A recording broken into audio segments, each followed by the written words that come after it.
Oh, good evening. Welcome. Hi. Another film review, obviously. Why else would I be sat on my drive in my car when it's really cold and my house is just there? Um, Following on from last week's review of Love Hurt, I have once again got my dog friend Pickle in the car with me. And obviously she did upstage me last time, but I'm pretty confident this time she's going to stay in the passenger seat and not get in my way. But who knows? Strap in, friends. So this evening's film, out in time for Valentine's Day, was a horror film called Heart Eyes. And it is the story of, yeah, she's back again. It is the story of a serial killer who is hunting down and stalking and brutally murdering couples on Valentine's Day. How completely heinous of him or her, because, you know, serial killers come in all shapes and sizes and genders. It's an odd one. I did enjoy it. I really enjoyed it. It's really brutal and the murders are really grim, but it's also really funny and it's a bit of an odd mix. And all the time I was watching it, I was like, tonally, this is a bit askew because people are dying really horrible deaths, but also lols.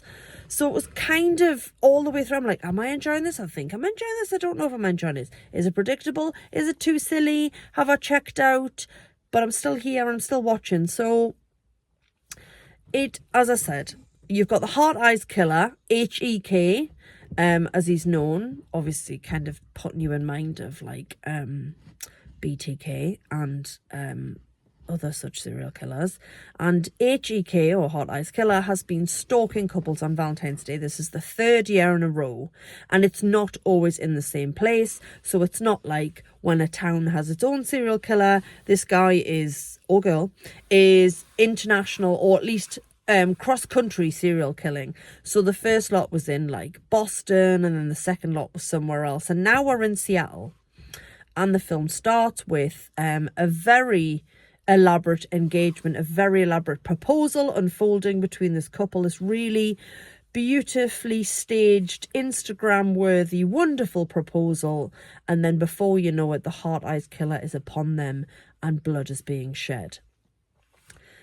The murders that take place right at the start, particularly the fate that befalls the female, is quite horrific. Like, so dramatic and over the top and almost cartoony, but the way she's dying, she's going to die. I'm like, they're not going to show it, oh my God, they've shown it. So it's like, it doesn't pull its punches. It is an 18th certificate and it really leans into it. It's like, yeah, okay, we're going to go all out on the gore, on the horror, on the big old murders.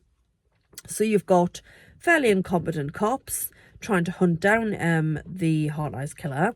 The cops are played by Devon Sawyer. Remember him? Off of The Past and being popular with girls my age back in the 90s. Devon Sawyer and his partner is played by Jordana Brewster, also a bit of a throwback. So they're trying to track down HEK. And the couple at the centre of the film, here's the twist, aren't actually a couple. You've got Ali, played by Olivia Holt, and you've got Jay, played by Mason Gooding, and they are both work in advertising. Ali is in trouble with her boss at a jewellery company for a failed advertising campaign, and she's told, you need to fix this, otherwise it's your job. But don't worry, I've brought in somebody for you to work with, and in walks Jay. Now, Ali and Jay met about half an hour earlier in a coffee shop. A real sort of meet cute. They go for the same coffee because they've got exactly the same coffee order, and surely not, and all this sort of thing. So it's all very adorable. The thing is, Ali is completely switched off to romance and love. She's broken up with her boyfriend. It was her decision, but now she can't stop looking at his social media and his new girlfriend. And Jay is just the opposite. He's a hopeless romantic. He's desperate to find love. He's ridiculously handsome. Mason Gooding, I know from the Scream franchise, from the more recent Scream films. He's also the son of Oscar winner and actor Cuba Gooding Jr. is a good looking fella, and Ali, Olivia Holt, is very beautiful too, and you can see that they make a brilliant pair, but she's not interested. She's like, I'm here to work. So they're thrown together to try and save this advertising campaign, but through a series of unfortunate events, they become the targets of HEK, except they're not a couple. And one of the things that made me laugh is when they're under attack, because they have several scrapes and brushes with this killer, and thankfully managed to get away, they're basically screaming, we're not a couple, you've got, at one point he actually shouts, go and kill somebody else. So, like I say, it's quite silly, but it's really entertaining. But then it's really gruesome and it's quite tense. But then oddly, like there's a sequence right towards the beginning where her and her best friend from work go shopping for an outfit for a date that isn't a date with Jay, when they're going to talk about work stuff over dinner.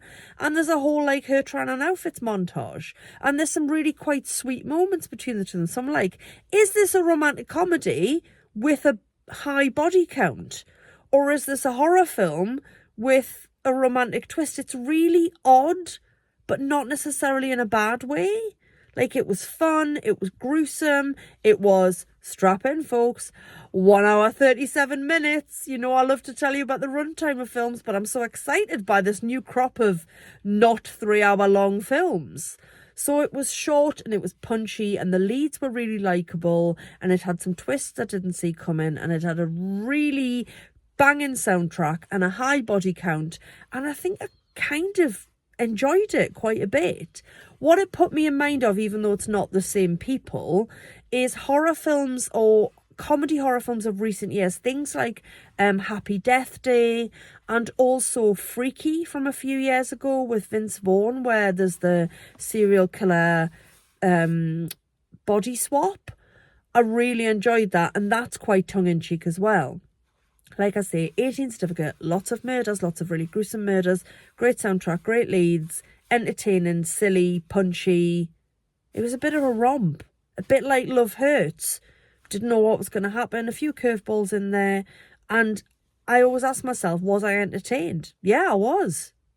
A little bit puzzled by people's behaviour at times, like the old, why is she running that way when she should run that way? Why doesn't somebody call the police? Why isn't anybody acting like there's a serial killer on the loose and having any sense of self-preservation? But that's kind of the fun, isn't it? It's part of the genre. So yeah, I think it's a thumbs up from me. Do avoid it if you don't like gruesome deaths, because Christ almighty, like, it was proper stomach churning at times. But there's also some really sweet moments in there. There's a couple who aren't a couple that you're really rooting for, and there's some laughs as well. What more could you want?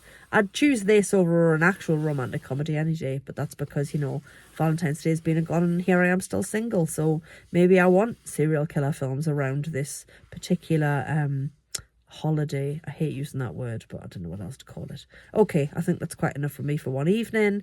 I will be back soon with another review.